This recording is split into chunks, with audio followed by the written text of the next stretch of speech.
tá? Gratidão de estar aqui, acho que é importante a gente colaborar no máximo que a gente puder, né? E disseminar pelo menos um mínimo de conhecimento que a gente tem sobre alguns assuntos, passar para frente. Desmistificando o controle tecnológico da construção civil. Como assim a gente não sabia como era o público, a gente vai dar uma brincada e depois a gente chega lá no controle tecnológico do concreto, tá ok? Opa, passei demais já, Júlio. Bem, a brincadeira é assim, definição de concreto, vou falar desde pensamento, o que é esse bendito desse concreto maravilhoso aí, que eu amo de paixão, de 30 anos de profissão brincando com essa criança, ainda não sei nada dele. Vamos falar sobre água de amassamento, porque a gente observou que existe muitas pessoas, muitos engenheiros, ou até os estagiários de dentro da obra, que não sabem ainda nem como é que é, na verdade, a água de amassamento, a água que a gente usa para o concreto ou para a argamassa. Então, a gente vem dar umas informações sobre isso também, que tem norma técnica dela também, tá? Cimento Portland, né, que é o nosso conhecido, sempre quando a gente for fazer alguma coisa que se usa cimento, né, aquele de saquinho que a gente conhece, o cimento a gente põe a palavra na frente, Portland, tá? Porque ele pode ser outros tipos de cimento. Esse pretinho aí, que é o nosso asfalto, é outro tipo de cimento. Então, sempre coloca a palavra Portland depois do cimento. E sempre em letra maiúscula, porque é da cidade de Portland, tá? Na Inglaterra. Aí vamos falar de agregados miúdos e graúdos, traduzindo para todo mundo. Vamos falar de areia e vamos falar de brita, que a única coisa que as pessoas falam é areia e brita. Então, vamos falar de areia e brita. Vamos falar de aditivos, né? Que hoje eu acho que é muito difícil você fazer algum concreto sem aditivo. Muito difícil mesmo, né? Principalmente em concreteiras, isso não tem como a gente não fazer. Adições, que são bastante importantes no nosso meio, que agora a gente está pensando pela norma de desempenho sobre durabilidade, então temos que pensar sobre adições. Fibras, né? Fibras também, ela tem um comportamento bastante interessante para alguns tipos de concreto, que nós vamos fazer algum comentário. E aí vamos entrar no controle tecnológico. Concreto é uma mistura composta de água, cimento Portland, agregados aditivos e adições. Os materiais cimentícios podem ser considerados como os materiais mais importantes de toda a época da civilização humana, porque foram matérias-primas mais importantes que possibilitou suprir as necessidades de edificações e de obra de infraestrutura. Essa frase eu acho maravilhosa, e é o Isaías, né? Esse cara aí é o cara do Rio Grande do Sul, ele é a maioria autor dos livros do Instituto Brasileiro do Concreto. É uma pessoa de renome, pena que eu tentei trazer ele para Campo Grande, mas ele é já um senhorzinho, e aonde ele mora, é muito difícil pegar avião, depois de novo eu não consegui trazê-lo. Já fiz umas 3 vezes a vinda dele e não conseguia. Maravilha, perfeito. O dia que eu assisti a palestra dele, eu digo que eu modifiquei alguns pensamentos na minha vida, porque ele mostra de uma maneira diferente. Se vocês analisarem bem essa frase que ele colocou, é uma frase bastante complexa e também está num lado bastante humano, e ele é fantástico. Aí, água de amassamento. Tem uma norma 15.900 de 2005, água para amassamento, que tem somente 11 partes. Puxa, mas a água, a gente brincar, isso tem 11 partes, caramba, o que essa água aí, né, tem de tão importante para poder fazer o amassamento que não vai dar nenhum problema. Simples assim, uma pessoa chega para a gente, né, eu tenho um laboratório, juntamente com o Vitor, que está aí lá atrás, ele que cuida, eu tenho e ele que cuida. Aí,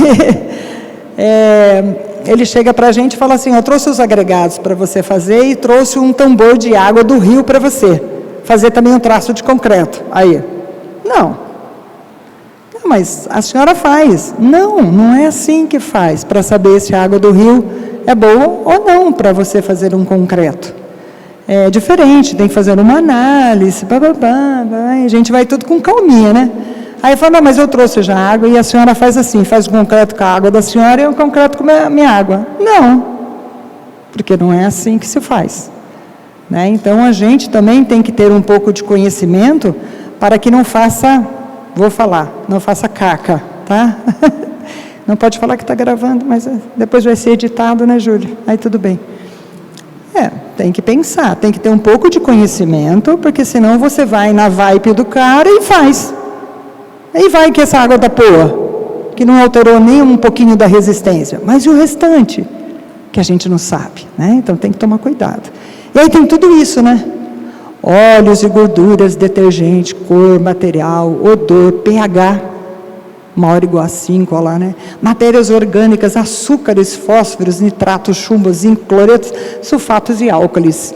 Porque uma das coisas que nós temos aí, que a gente brinca, que é o câncer do concreto, é sobre álcalis agregados, RAA, que é resistência de álcalis agregados.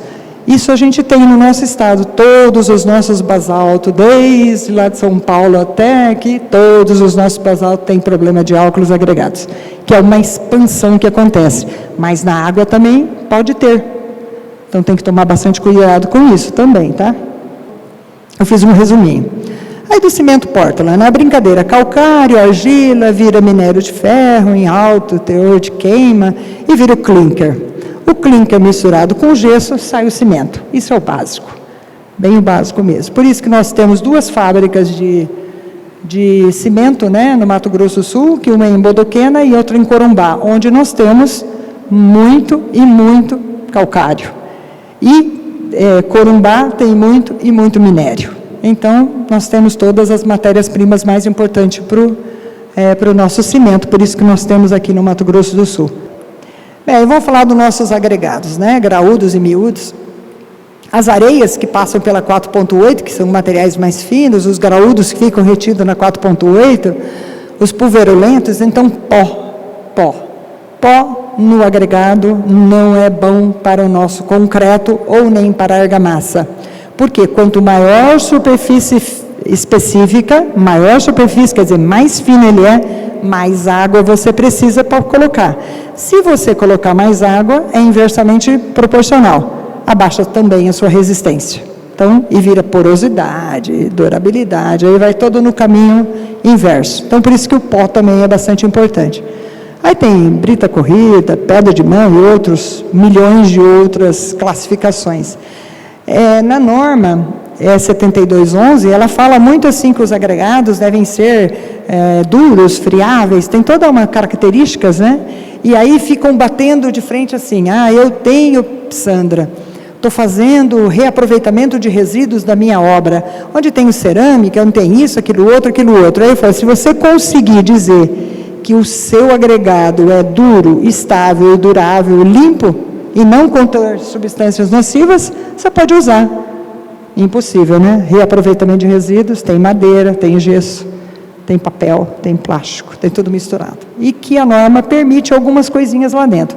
Então, tomar cuidado com o material reaproveitamento de resíduos.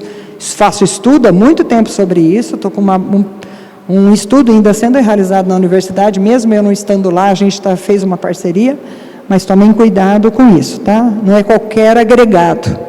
Os aditivos, então, ele promove uma eficiência, quer dizer, muda um comportamento do seu concreto. Se você quer um concreto que vá sair daqui da cidade de São Gabriel, que é quente e venta. Quente e venta. Não brinque com São Gabriel do Oeste. Tem que ter cura mesmo, porque é quente e venta. É a pior que tem, está aqui, quente e venta. Porque Corumbá é quente, sempre. Mas não venta, nem balança a folhinha lá. Também é quente pra caramba. Agora aqui é quente e venta. O vento é pior que o quente. Então tem que tomar cuidado com os concretos. As lajes, então, Júlio César, proteja, senão trinca. Terrível, terrível. Então, a gente pega esse aditivo e faz uma modificação. Aqui é um fluidão, né? E aqui é um autoadensável. Tá? Que é um produto que hoje São Gabriel já usa, né? Para as paredes de concreto, a gente já está usando aqui em São Gabriel também esse material. Campo Grande também, muito já difundido, está legal demais. Será que eu passei mais uma? Acho que eu tinha passado, hein? Pulei, acho que muito rápido. Do afoita. É do aditivo. Era aqui que eu queria falar. Os aditivos têm plastificante, superplastificante, retardadores, aceleradores, incorporadores de ar. Eu acho que aceleradores para o nosso estado não se deve ser usado, porque acelerar uma hidratação do cimento num tempo quente como o nosso, dá problema, tá? Mas retardadores é bastante utilizado. Tá? Uso com treinamento, isso a palavra é bastante importante, porque não é qualquer um que chega lá e faz. É a mesma coisa da história do Brescal e do quimical da vida, né? Que é aquele aditivo que a gente coloca em argamassa. É para pôr uma tampinha, o cara coloca duas. E aí você muda um comportamento que deveria ter sido isso e era isso. Então, para tomar cuidado sempre com treinamento. Então, o uso de pequenas quantidades, né, diretamente relacionado ao cimento, em cima do peso do cimento que você coloca proporções, e você tem que fazer uma mistura única, né? Então, ele é importante, bastante importante, para concretos, chegar a um concreto desse, ou desse, somente com aditivo mesmo. Caso contrário, a gente volta lá no passado, que acho que nessa casa eu sou a mais velha, volta lá no meu estado lá de velheira, e aí lá para a gente, concreto desse jeito era colocando água. Então, antigamente era inaceitável um concreto desse jeito, que concreto para a nossa época era seco vibrado. Ponto, não tinha essa história de ser fluido, autoadensável ou mais mole. Eu consegui melhorar o meu estado dessa passagem aí, que eu sou a favor que concretos para Campo Grande, e aqui também, porque é quente do mesmo jeito, a gente não deveria ter um abatimento menor que 100 maiores. Ou eu estou muito rápido, ou isso está passando muito rápido. Aqui a silicativa, né, que é um dos produtos do processo de fabricação de sílico metálicos, né, o ferro-silício, não tem em Mato Grosso do Sul, mas em Minas tem muito, né, e uma das brincadeiras é a adesão do velho com o novo. Todos os concretos que eles são reparados, que estão feito algum restauro ou qualquer coisa parecida, tem sílica dentro e fibra. Tá? Você está com um problema de um pilar lá e vai reforçar esse pilar, os grautes têm sílica e tem também fibra, para poder fazer maior adesão. Então, é encontro da adesão do velho com o novo. Também temos o Metacaulin, que é um gel polímero pozolânico de sílicas, alumínias, na fase amorfa, reage com hidróxido de cálcio, ele melhora a hidratação do cimento, aumenta a compressão e a flexão, reduz o potencial à eflorescência, que é aquele esbranquiçado que tem nas paredes que a gente enxerga por aí, e maior durabilidade. Muito usado em concretos, muito usado mesmo. Aqui nós temos uma coisa que para alguns é uma novidade. Nós fomos agora para São Paulo, e isso aí a gente já na faculdade já fez umas brincadeiras com isso daí. Ele é um compensador de retração. Lá em São Paulo, a gente assistiu a palestra, né, do dono da empresa, e que está sendo montada uma norma para esses compensadores de retração. Isso para piso é a maravilha do paraíso. E também para parede de concreto ajuda muito. Então, uma fórmula, né, que é um inorgânico, num pó isento de cloretos, não pode ter cloretos nem nos aditivos, em nada, porque isso aqui, no concreto armado, ataca o aço. Outros componentes danosos para o concreto. O Dry D1NG é um óxido de cálcio, só isso, mais nada. E o que ele entra para a gente? Ele fica mais compactante, quer dizer, fica mais fechado, diminui os poros, dá maior durabilidade porque fecha os poros. Pouca água vai entrar, pouco CO2 vai entrar. E controle total da retração, você controla. Aí a pergunta que os caras falam, tá bom, a gente usa esse material e aí não precisa fazer mais cura, porque vai compensar a retração? Então, o cara respondeu e até me falou, né, Sandra? Porque em Campo Grande ele recebeu a mesma pergunta, né, Sandra? Cura sempre. Não importa o que você colocar dentro do concreto, cura sempre, né? Então, mas ele vai compensar toda essa retração, né, que nos primeiros momentos a gente tem as retrações plásticas que são danosas, principalmente para panos grandes, lajes e pisos, né? O desempenho físico e mecânico tudo melhorado, redução da permeabilidade do concreto. Então, as fibras, né, podem ser sintéticas, orgânicas, polipropileno. Polipropileno está sendo muito usado para parede de concreto, tá?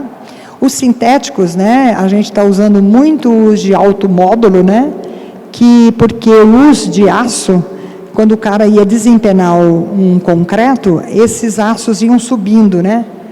E aí, para você tirar e depois de fazer acabamento do lugar, é ruim. Esse de polipropileno ou de alto módulo, depois você vem com fogo e queima. E aí fica tudo lindo. Então, misturado, né, dá uma aderência extremamente importante. vários trabalhos, né? Figueiredo é um dos caras mais renome que você imagina que tem nessa área. Esse aqui é uma foto minha, que na verdade isso aqui eu incorporei fibra de coco dentro do uma argamassa. Quando eu era meio doida, agora eu já estou mais sã. Já sarei um pouco dessa brincadeira. Parei de pesquisar essas coisas meio doida. Mas continuo pesquisando água. Eu tenho aí água de magnetizada, eu continuo pesquisando água e vai dar resultado legal, já deu. Aí vamos lá passar pelo controle tecnológico. O projetista é responsável pelas características de concreto. Ouviram bem o que eu falei? O projetista é responsável pelas características do concreto, porque foi ele que calculou, foi ele que sabe sobre a estrutura. Só ele é que sabe das informações, não sou eu como uma tecnologista. Eu posso ajudar ele, eu posso, mas eu não preciso, porque se ele seguir a 6118 e a 12655, ele não precisa dessa ajuda minha. Ele consegue dar conta. Então, o que é preciso ter? Primeira brincadeira, grau de agressividade ambiental. Se eu for fazer uma estação de tratamento de água na cidade de São Gabriel e outra em Campo Grande, eu estou com a mesma classe ambiental? Eu estou com a mesma? Não. Por que você acha que não? Oi? Regiões são diferentes. Mas só que eu estou fazendo uma estação de tratamento de água ou de esgoto.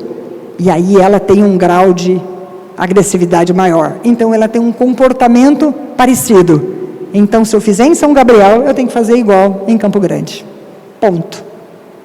Resistência de álcoons agregados, os meus cimentos deve ter.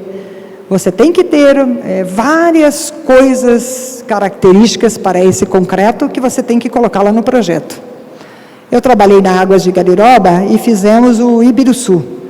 A Águas de Gariroba vem com uma informação maravilhosa de tudo que você imaginar, de como controlar, o que tem que ter lá dentro, tudo. Então, é bem legal. Então, essa classe de agressividade, a gente tem que saber. Mas quem é que vai dizer para a gente que tem isso? A norma. E quem escolhe? O calculista. Ele pode assumir classes de agressividade diferente do local? Pode, desde que ele assuma isso. Se ele assumir, está tudo bem. Quanto à resistência, então, tem que informar para a gente qual a resistência à compressão e à flexão, o consumo mínimo de cimento, a relação água-cimento, o cobrimento da armadura, extremamente importante em relação à durabilidade, teor de argamassa, adições, aditivos, consistência do concreto, o tal do abatimento e do flow, que é concreto alto-adensável. Módulo de elasticidade e de antro-maço do agregado graúdo, que a gente falou lá atrás. Tudo isso o cara tem que colocar para a gente, para que nós vamos lá e executamos. Né? É isso que a gente tem que ter, essa informação mínima. Aí vamos lá pela classe de agressividade. Então, a 12655 a 6118, ela fala, tem 1, 2, 3, 4 classes, tá? Fraca, moderada, forte, rural, submersa, urbana, marina. Mas aí eu vou lá numa brincadeirinha, né? Pode-se admitir um microclima com uma classe de agressividade mais branda, uma classe acima, né? Para ambientes internos secos, sala, dormitório, banheiro, cozinha, área de serviço, apartamentos residenciais, conjuntos comerciais, ambientes com concretos revestidos com argamassa e pintura. Então, vocês entenderam como é que é? Então, eu posso fazer metade do pilar lá de fora, de uma resistência pensando na agressividade, e para dentro eu posso fazer um pilar com resistência diferente? Prática, dá para fazer? Não. Então, talvez os pilares internos de uma edificação você poderia fazer diferente. Mas isso dá tanto trabalho, gente, que não vale a pena. Mas você pode assumir uma classe diferente, desde que, clima seco, é a nossa região, com umidade relativa menor que 65. Isso para a gente é brincadeira, né? A gente atende bem. Parte de estruturas protegidas de chuva, ambientes predominantes secos, regiões onde raramente chove. Isso aqui só raramente chove, tem que ser lá no Peru, né? Porque aqui não é o caso. Então, tem algumas coisas que o próprio calculista fala, eu não vou colocar classe 2, eu vou colocar classe fraca 1. Ele assume. E ele muda algumas coisas, por exemplo, ele muda o cobrimento. Então, dá para ele poder pensar nisso.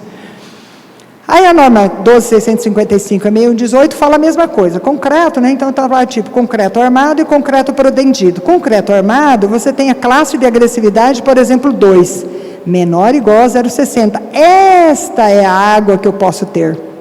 Se for de concreto protendido, maior, porque aqui tem uma exigência diferente.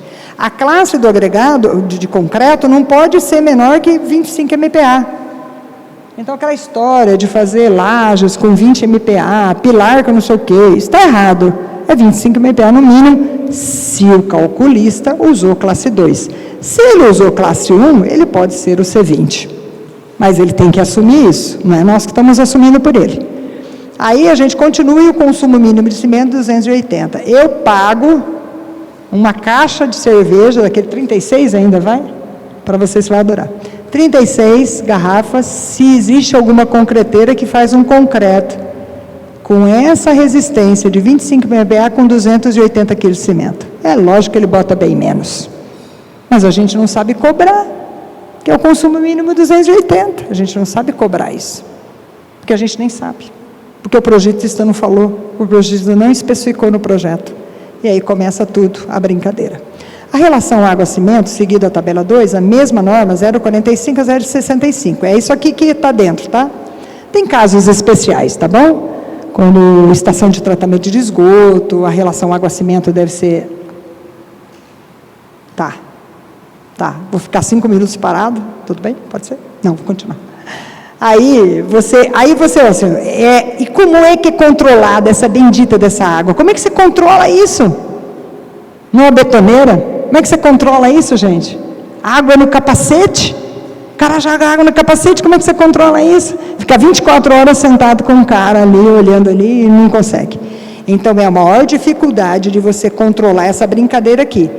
Nas concreteiras, é obrigado a escrever na nota quanto de água teve de corte lá na empresa, mas também não tem, você tem que cobrar.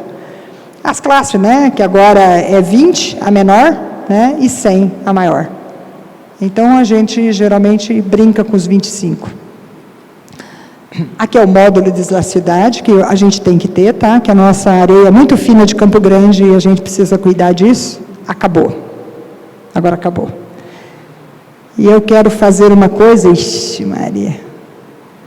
O sentimento de hoje é gratidão de verdade, estar aqui em São Gabriel e poder oferecer para vocês pelo menos um pouco de conhecimento que a gente tem. Gratidão mesmo, tá ok?